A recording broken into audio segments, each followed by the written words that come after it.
Drilling into bricks can seem daunting, but it's actually pretty straightforward if you have the right tools and knowledge at hand.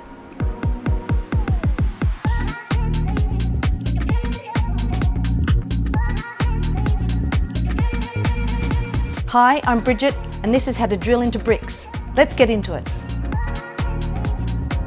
To begin, let's go over the basics.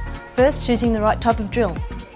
A rotary hammer drill is ideal for this job because it provides the extra power needed to break through the brick. If you don't have one, a hammer drill is fine to use too.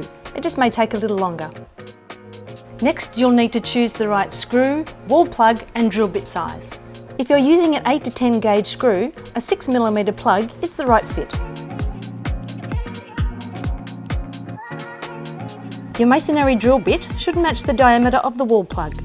6mm for a 6mm plug, 8mm for an 8mm plug. The plug's length is less critical since the screw may be slightly longer than the plug itself. Next, you'll need to measure and mark where you want to drill. Use tape, a marker and tape measure to mark the spot, making sure it's exactly where you need it. If you only want to drill to a certain depth, wrap some tape around the drill bit at this length to serve as a visual guide. Now we're ready to start drilling. Hold the drill steady and start at a low speed to avoid the drill jumping around. Once the hole has started, increase the speed and push the drill further into the brick, keeping an eye on the tape marker. Take your time and let the drill do the work. Don't push too hard. Once you are at depth, take the drill in and out a couple of times to help clear the dust from the hole.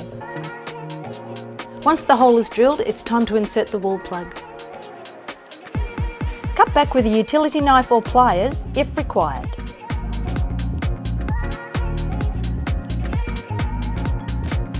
Now carefully drive the screw into the plug until it's firmly tightened, but avoid over-tightening as it may strip the plug.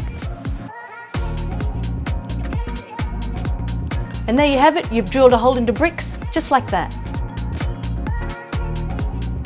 If you like this video, make sure to check out our other instructional guides. We've got plenty of DIY advice online to help tackle your next project with confidence.